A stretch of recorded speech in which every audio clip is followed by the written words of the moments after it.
వినోద్కి కావ్యతో పెళ్లి జరిగి ఏడాది పైనే అవుతుంది. మొదట్లో కావ్య పద్ధతి వినోద్కి వింతగా అనిపించినా మొహమాటంతో ఏమీ మాట్లాడలేకపోయేవాడు. రాను రాను గమనిస్తూ ఉంటే అర్థమవుతుంది తన భార్య చాలా పిసినారిదని. అంతేకాకుండా తన పిసినిగొట్టుతనంతో ఇంట్లో వాళ్ళందరూ విసిగిపోతూ ఉంటారు. ప్రస్తుతం వాళ్ళ జీవితాలు ఎలా ఉన్నాయో చూద్దాం. చూడు కావ్య, రేపు ఊరు నుండి అమ్మవాళ్ళు వస్తున్నారట. వాళ్ళని కాస్త బాగా చూసుకో.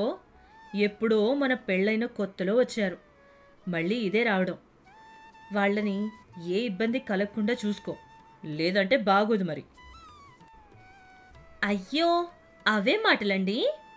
మా అమ్మ వాళ్ళు ఎలానో అత్తయ్య మావయ్య కూడా అంతే కదా. నాకు వాళ్ళని జాగ్రత్తగా చూసుకోవడం నా బాధ్యత.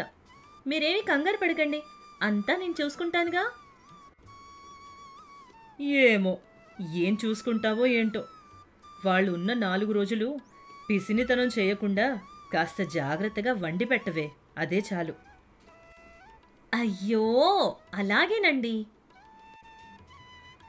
భార్య సరేనన్నా గుండెల్లో ఏదో గుబులుగానే ఉంటుంది వినోద్కి.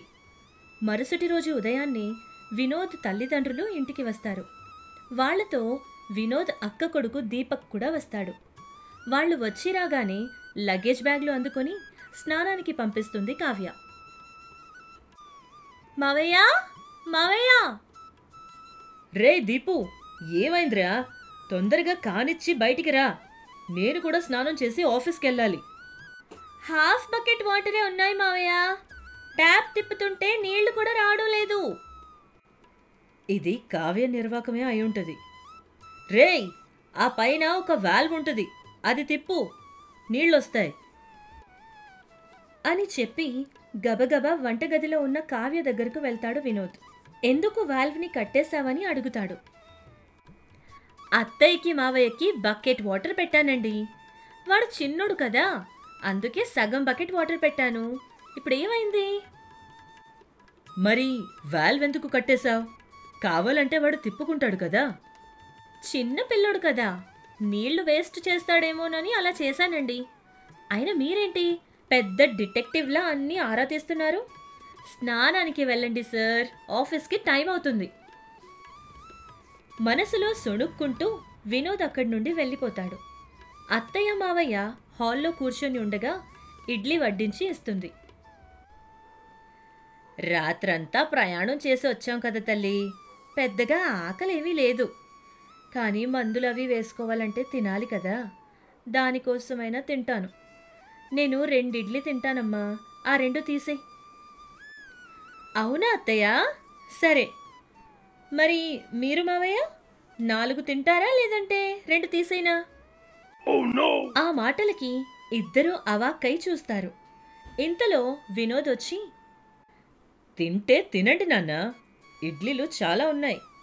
అంటే మీరు కూడా అమ్మలా 2 తింటారేమో అని తన ఉద్దేశం, అంతే. ఓ అంతేనా? నేనే తింటాలేమ్మా. అత్తయ్య ప్లేట్లో తీసేసిన 2 ఇడ్లీలు కూడా ఇటు వేసేయి. సరిపోతాయా మావయ్య?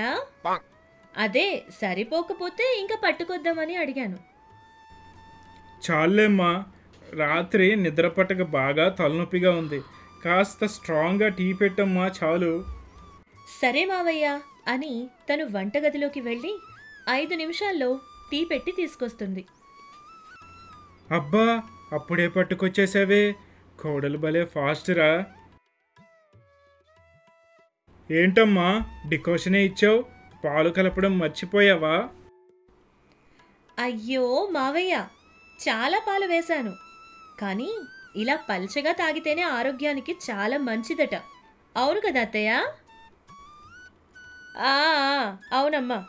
నాకేమో పెద్దగా టీ అలవాటు లేదమ్మా. కాస్త కాఫీ పట్టుకొస్తే తాగి కాస్తంత రెస్ట్ తీసుకుంటాను. కాఫీ పట్టుకొచ్చి తన అత్తయ్య సరోజ చేతికిస్తుంది. ఏంటమ్మా, కాఫీ పొడి కలపడం మర్చిపోయావా? పాలలానే ఉన్నాయి. అత్తయ్య, తాగి చూడండి. కాఫీ పొడి వేశాను. మరీ స్ట్రాంగ్గా తాగితే గ్యాస్ట్రిక్ ప్రాబ్లం వస్తుందట. చిక్కటి పాలు తీసుకుంటే అజీర్ణం వస్తుంది. అసలే పెద్ద వయసు కదా మీది. ఆ మాత్రం జాగ్రత్తలు తీసుకుంటే ఆరోగ్యానికి చాలా మంచిది. తలనొప్పిగా ఉందేమో కదా, కాఫీ తొందరగా తాగండి, చల్లారిపోతుంది. కావ్య మాటలకు బిక్కమొహం వేసింది వాళ్ళత్తయ్య. ఇష్టం లేకుండా కాఫీ గటగటా తాగేసి భార్యాభర్త ఇద్దరూ కలిసి గదిలోకి వెళ్తారు. వినోద్ కావ్యకి జాగ్రత్తలు చెప్పి ఆఫీస్కి వెళ్ళిపోతాడు. దీపక్కి టిఫిన్ పెట్టి ఇస్తుంది. కాసేపు తనని టీవీ చూడమని చెప్పి తను వంట చేయడానికంటూ వంటగదిలోకి వెళ్ళిపోతుంది. వంట చేశాక అత్తయ్య మావయ్యను భోజనానికి పిలుస్తుంది. కూరలు చాలా రుచిగా ఉన్నాయని అన్నం ఇంకాస్త వడ్డించమని మావయ్య అడుగుతారు. అయ్యో మావయ్య గారు, ఇప్పటికే మీరు చాలా ఎక్కువగా రైస్ తిన్నారు. ఈ వయసుకి అంత రైస్ ఒంటికి చాలా హాని చేస్తుంది. షుగర్ వ్యాధి, అధిక బరువు ఇలాంటి సమస్యలు ఎన్నెన్నో తలెత్తుతాయి. అవునా తల్లి, వద్దులే అయితే.